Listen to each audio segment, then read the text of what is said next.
Okay, let's unpack this. We are diving deep today into the work of a truly monumental thinker, Deloria Jr. Absolutely, a major figure. And right from the jump, one of his ideas just grabs you, doesn't it? This surprising point he makes about laughter. Oh yeah, the humor point. It's He fantastic. says one of the best ways to understand a people is to know what makes them laugh. That Uh, that really sticks with you. it does. He goes on to say that laughter encompasses the limits of the soul, and that humor is where life is redefined and accepted. Wow. And then the kicker, that humor gives you much keener insights into a group's collective psyche and values than 2 years of research. Right. Which is such a direct challenge to, purely academic or anthropological approaches. And it was more than just an observation, wasn't it? It was a tool, a way he cut through those awful, persistent stereotypes. Exactly. That image of the stoic, unfeeling, wooden Indian. Humor completely shatters that. It shows vitality, resilience, a different perspective. So he wasn't just making a cultural comment. He was kind of introducing his whole approach, right? Especially with his early work. I think so. It signals a different way of seeing. And the sources we're using, they consistently frame him as, well, a really quite important native intellectual. Some even say the most important native intellectual of the 20th century. High praise. It really is. And that's why we're doing this deep dive. Our mission, then, is to explore these big themes in his work and, crucially, see how starkly his thinking contrasts with, let's call it traditional Western thought. On pretty much everything. Yeah, reality, history, science, religion, law, the whole sweep. And we're drawing on a mix of sources here, conversations about Deloria, academic analyses, and, of course, his own incredibly powerful writing. To really get a handle on where he was coming from, you have to understand his background. It's pretty unique. Right. He grew up sort of straddling two worlds. Definitely. Deeply embedded in his family's Sioux traditions and tribal religion, but also in the Episcopal Christian tradition. His father and great-grandfather were Episcopal clergy, is that right? Native clergy. Yes, Deloria Sr. was quite prominent. And his grandfather was actually a traditional chief who had converted, so this wasn't a superficial exposure. He lived it. Both the tribal universe, sacred places, spirits, relationships, and the structures of organized Christianity. He even went to seminary for a bit. Right, and that dual experience gave him this incredible vantage point. He wasn't an outsider studying cultures, he was navigating them from within. It shaped his entire critique. So how did this voice, this perspective, break through? It sounds like it happened pretty dramatically. Oh, it did! Like a thunderclap, as you said, late 60s, early 70s, right alongside the Red Power movement. With those two huge books, Custer Died for Your Sins in '69. An Indian Manifesto, the subtitle says it all. And then God is Red, A Native View of Religion in '72. And these weren't quiet academic studies. They were loud, provocative, aimed right at the mainstream. Critiques of Western culture, of Christianity, from a Native perspective that just hadn't been heard like that before. They demanded attention. Absolutely. Custer especially was this powerful statement, a manifesto for self-determination, for cultural assertion. The sources describe it as a demand, right? The right for Native people to define themselves, finally, to push back against imposed narratives. Exactly. Taking that old flat history, the colonizer's version, and like one source says, crumbling it up until the dimensions were recognizable and honest. Revealing something real, complex, truthful, beyond the stereotypes. And that humor piece we started with was central to Custer's appeal and its power. It wasn't just a side note. No, he argued it was fundamental, a way to grasp resilience, values, a whole worldview. That line about laughter and the soul's limits, Yeah. It was such a deliberate counter to that wooden Indian image. It showcased the vibrancy, the humanity. Beyond those early explosive books, he also had a significant academic life. Yeah, he wasn't just an activist writer. He was a respected professor, University of Arizona, Colorado, Boulder. Mentoring generations of Native scholars, activists, leaders. His influence spread through teaching as well as writing. And connecting this all together, the big picture he was painting, it wasn't just about pointing out specific injustices, was it? No, it went deeper, much deeper. His core argument, and it's really profound, was that the root problems, especially in the relationship between the U.S. and Indigenous peoples, weren't just bad policies or prejudice. Though there was plenty of that. Of course. But he argued it stemmed from the very foundations, the metaphysical assumptions of Western civilization itself. So not about tweaking the Western moral compass. No, he was saying the compass itself, the whole philosophical toolkit of the West, was part of the problem when trying to understand or relate to the world, especially non-Western realities. A fundamental divide, Western versus indigenous metaphysics. Exactly, a deep, often irreconcilable gap in how reality itself is perceived. Okay, let's really try to unpack that Yeah. because it underpins everything else. What did Deloria identify as the core of Western metaphysics? What are those base assumptions? Well, the sources point to a primary focus on categories like space, time, and energy.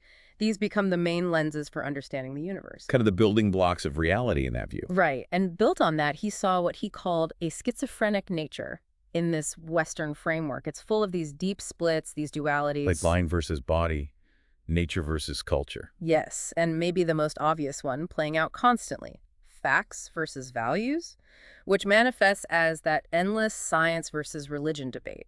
Subject versus object is another huge one. And he connects this to Western philosophy, rationalism, empiricism, Hume, Descartes. He does. He argued that these dominant traditions, while powerful for identifying, categorizing, manipulating the physical world, they left crucial things underdeveloped. Like what? Like genuine lived experience. And maybe even more critically from his perspective, the idea of power, not just political power, but inherent power, agency, aliveness within the universe itself, that got sidelined. And this splitting, this fragmentation, it doesn't just stay in philosophy books. It shapes institutions. Oh, absolutely. Look at universities. Knowledge gets carved up into these rigid disciplines. Law, sociology, biology, history, each in its own silo. With its own methods, its own jargon. Exactly. And while each might offer deep insights within its narrow lane, Deloria argued they always give you just a partial, fragmented picture. They can't grasp complex problems that cross those boundaries. Yeah, the sources mention how an Indian student might find this whole setup just inadequate, needing to bring in their own holistic traditions to make sense of things. Right. They might dismiss academic theories that just don't ring true to their lived reality, their experience. Deloria also critiqued the typical Western view of the universe itself. What was that? Often seen as just, well, inert matter, maybe accidentally producing consciousness as a fluke. Or maybe it's like a giant objective machine. Governed by fixed laws. A machine that humans try to understand and then transform. Control, yeah. And the irony, he points out, is that humans then risk becoming just another cog in the very machine they've conceptualized or even built. And this framework also leans heavily towards individualism. Very much so, seeing solitary units as fundamental. The atom in physics, the individual rational actor in economics, the lone sinner before God in some theologies. The focus is on the isolated part, not the web of connections. Precisely.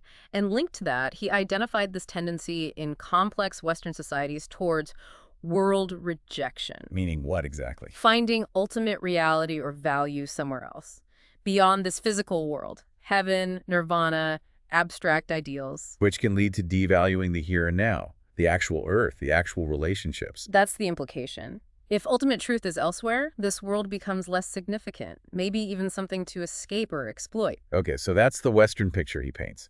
How does American Indian metaphysics stand in contrast? What are its core elements? Radically different starting points. Deloria emphasizes place and power, not abstract space and time, but concrete, specific places and the inherent power residing within them. So less about universal laws, more about specific locations. Yes, and the power isn't just political, remember. It's vital force, spirit, the agency of the land itself and everything in it. And it leads to a unified worldview. Unified how? Seeing the physical and spiritual not as separate realms, but as intertwined aspects of one single complex reality, a totality. And indigenous knowledge, then, isn't abstract either. No, it's born from experience. Deep, long-term experience, being connected historically, culturally, spiritually to specific places over generations, even millennia. People actively drawing on the power of those places. Exactly. So the focus shifts. Instead of identifying static things, it's about understanding living relationships, the dynamic processes between subjects. And subjects isn't limited to humans. Absolutely not. That's crucial. Personality, agency, spirit are seen in plants, animals, mountains, rivers, the wind. Everything has a life and a role in the web of relationships. This knowledge isn't just folklore, then. It's based on deep observation. Immense observation, centuries, millennia of continuous, intimate interaction within specific environments. It's cumulative wisdom. And the universe itself is seen. How? As fundamentally personal, alive, perhaps even a spiritual reality that takes physical form, not just dead matter that somehow sparked life. Everything interconnected. Relationships extending beyond humans. Yeah. Interspecies kinship. Yes, profoundly so. Some traditions even talk about a time at creation when different beings, plants, animals, humans could communicate directly, establishing the relationships that still structure the world. The sources give some really concrete examples of this, right? Learning from animals. Yeah, not just observing them scientifically, but learning practical things directly. Like the example of knowing that picking up a stick when a bear approaches might signal armed, causing it to back off. That's learned from interaction. Or understanding time through natural cycles, not just clocks. Right, like that amazing example of agricultural tribes 500 miles away knowing it's time to harvest corn when a specific mountain plant changes color.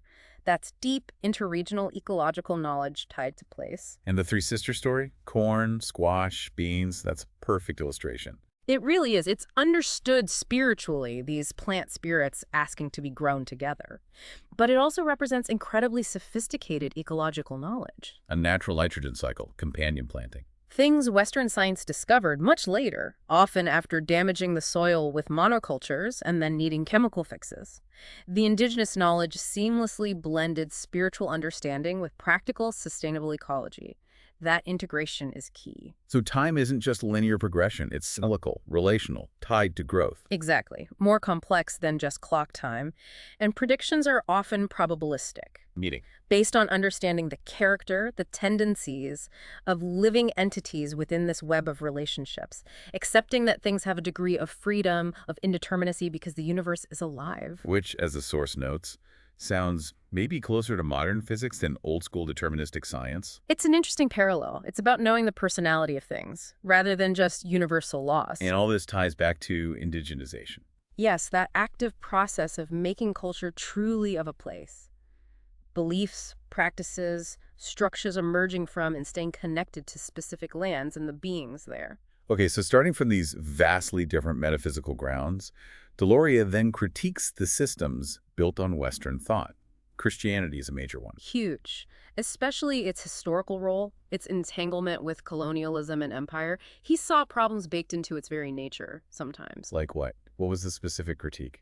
He pointed to its proselytizing, convert-driven, resource-exploiting tendencies, as one source puts it. Certain aspects of its doctrine and history made it, in his view, easily co-opted by empire. He had that really provocative reading of Jesus in the temple, didn't he? Flipping tables. Yeah, he saw that not just as anger, but as fierce resistance. Physical resistance to empire, to greed, corrupting a sacred space. Connecting it to the upside-down kingdom, values love, care for the poor, rejecting materialism. And then contrasting that Jesus with the actions of many colonizing Christians who used the faith to justify conquest and exploitation, not challenge it, a stark contradiction. He also hit hard on the cultural blindness of missionaries. Oh, definitely. Dismissing deeply rooted tribal practices as superstition or devil worship, like you read about in things like the Jesuit relations. While being completely unaware of their own cultural baggage. Exactly. Imposing their specific European funeral customs or church designs or ways of praying as if those were universal and divinely ordained while condemning others.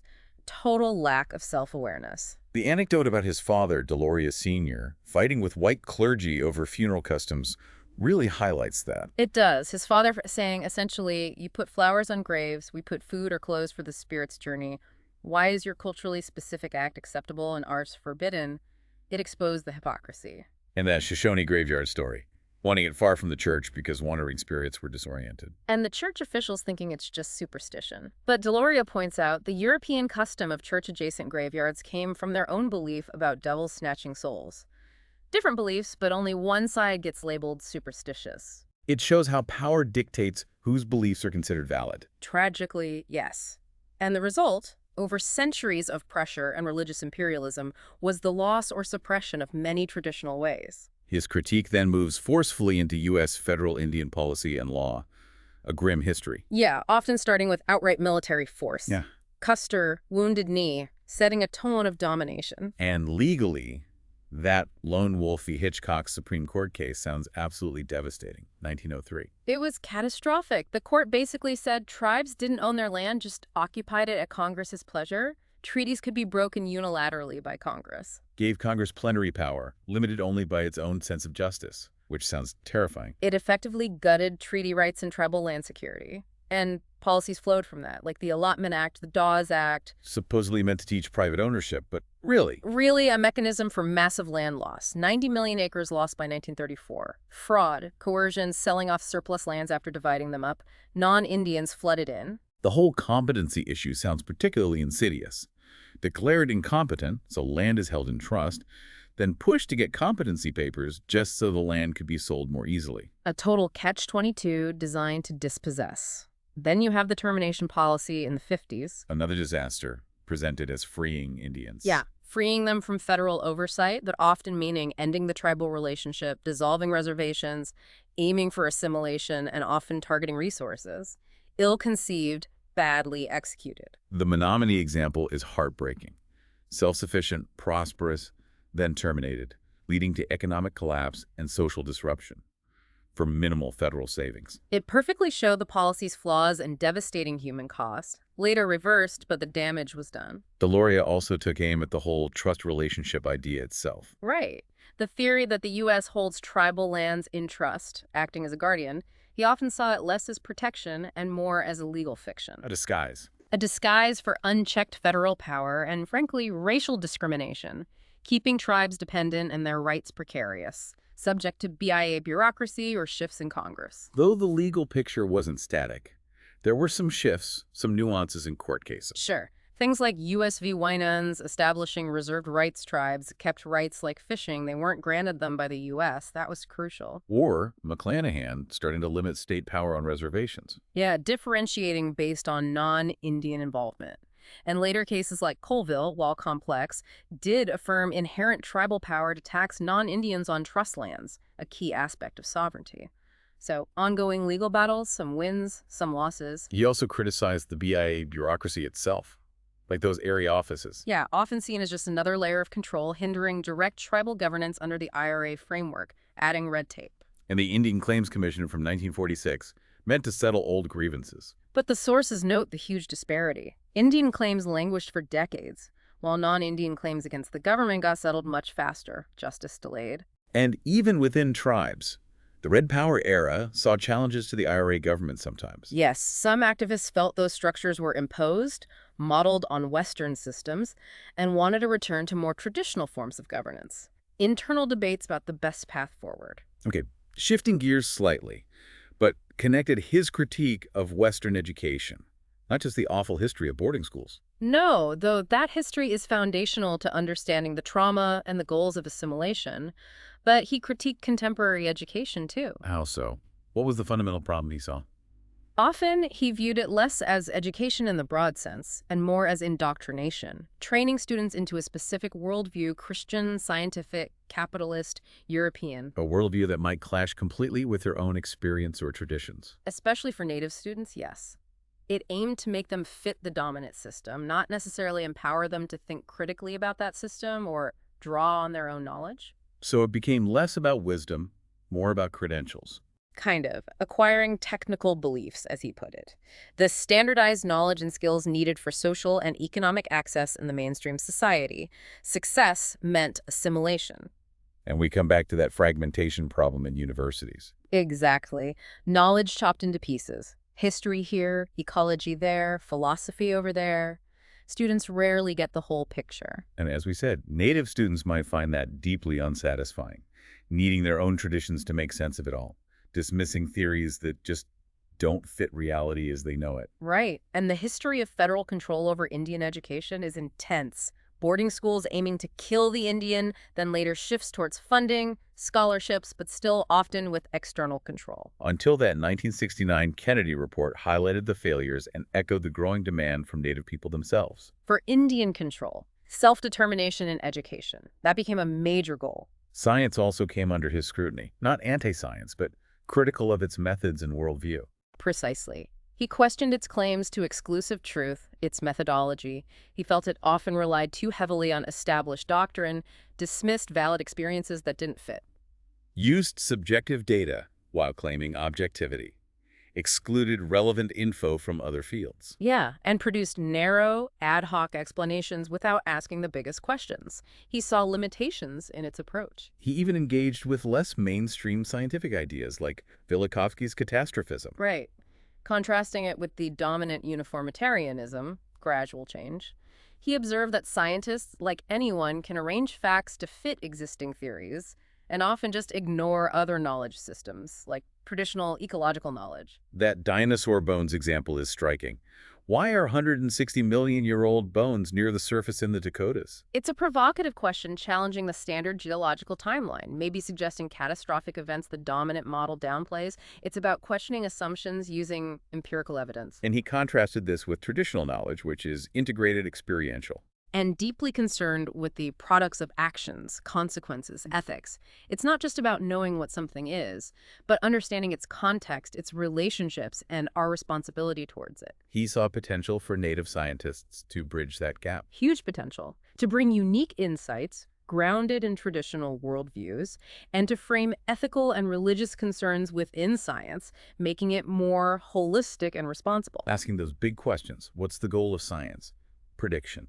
Description. What kind of knowledge matters? How do we integrate different ways of knowing? He wasn't calling for abandoning science, but for maybe a science of wholeness, moving beyond rigid categories, grasping new connections between experience and knowledge. He had critiques for other areas too, briefly. Liberals, maybe? Yeah, sometimes seeing them as controlling power structures in ways that could sideline or co-opt ideas from outside the mainstream, including from Native communities.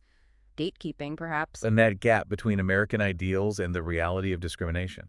A fundamental, persistent flaw he saw running through U.S. history. What about Marxists and capitalists? He saw both as products of Western materialism, ultimately, both wanting indigenous identity to be something else, resources for capitalism, a stage in history for Marxism, both tied to industrialism, which he saw as destructive from an indigenous viewpoint. But he did see a need for dialogue, especially for Marxists with non-Western peoples. Yes, to develop a truly post-capitalist vision beyond Western frameworks. He thought Marxist theory could be too dogmatic, too ethnocentric, without that engagement. And weaving through all these critiques is the crucial issue of sacred places. Absolutely central, tying back to that core indigenous metaphysics of place and power. These sites are vital. Their sacredness isn't just historical or based on human presence. No, it's inherent, tied to geography, creation, revelation, ongoing spiritual practice. It exists whether people are there or not. Yeah, they're constantly threatened by Western ideas of land use, exploitation, and development. Right. The examples are painful. Telescopes on Mount Graham, parking lots at Medicine Wheel, drilling at Badger 2 Medicine, the Pipestone quarry confiscation. And the conflict is deep, because these practices often need privacy, isolation, public access, industry. They violate the sacredness itself. It's a fundamental clash of worldviews played out on the land. But Deloria wasn't just a critic. He was actively working towards an alternative vision, right? Redefining things. Absolutely. He wasn't just tearing down, he was building. Custer was that demand. We define our priorities, our future, based on our values, not yours. And self-determination was key to that vision. Central.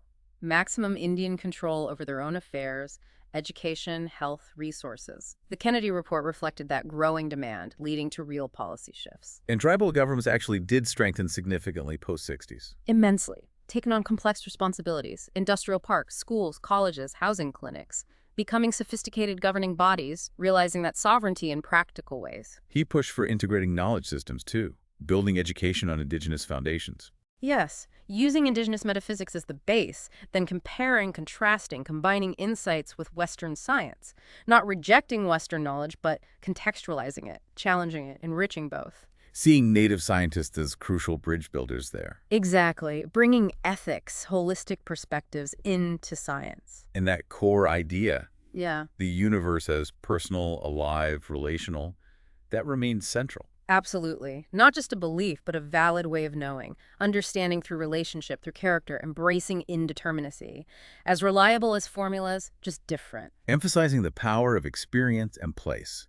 Wisdom comes from connection. Right. Not just abstract theory, but lived experience in specific places over time.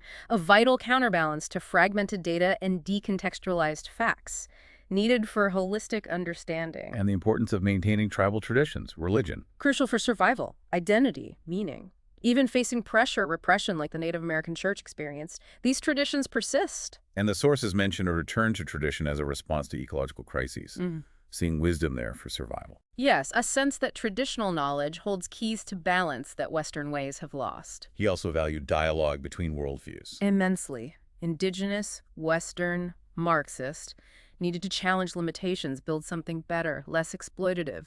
That call for Marxists to talk to non-Westerners shows that. And fundamentally, it all comes back to breaking stereotypes, seeing Indigenous people as real, complex, dynamic. Not the unreal and ahistorical image, highlighting humor, resilience, knowledge, sovereignty, demanding recognition of their full humanity and political reality. The sources sum up his legacy with that Delorian trilogy. Right. Indigenous sovereignty as inherent, self-determination as the right to control their own future, and the sacredness of space and place. Concepts that are still foundational for Native nations today. Absolutely vital. His articulation gave them powerful intellectual force. So after exploring all this, Yeah. what does it mean for you listening now? Deloria's work is really an invitation, isn't it? A profound one. To examine your own frameworks. How much are you operating within those Western assumptions he critiqued? The dualisms, the fragmentation, objectivity over relationship, theory over experience. Especially now, with information overload, his focus on context, on products of actions, seems incredibly relevant. It offers a way to seek holistic understanding, right? Look for connections, assumptions, not just collect facts. Cut through the noise. And his example encourages critically examining dominant narratives, questioning accepted histories, policies, even scientific claims. Seeking out those marginalized perspectives, asking who benefits from the story being told a certain way. What about place and relationship in your own life? How connected are you to where you live, to the non-human world? How might seeing the world as alive and relational, as Deloria outlines, change your perspective, your sense of responsibility? It really underscores the value in non-Western thought. Indigenous traditions hold deep wisdom. Wisdom that critiques where Western civilization has gone wrong and offers potential paths toward a more balanced future. Insights often ignored or suppressed. So we've traced this fundamental contrast, Western fragmentation versus Indigenous holistic relational thought, through Deloria's critiques. From metaphysics down to specific policies and practices. And maybe a final thought to leave you with, building on his ideas. Yeah. Well, if understanding a people starts with knowing what makes them laugh, Yeah. what would it mean to try and understand the whole universe by seeking to know its character? By recognizing its aliveness, listening to its relationships. What would it look like to truly listen to the world, human and non-human, in that deep, interconnected way Deloria points towards? Something to think about.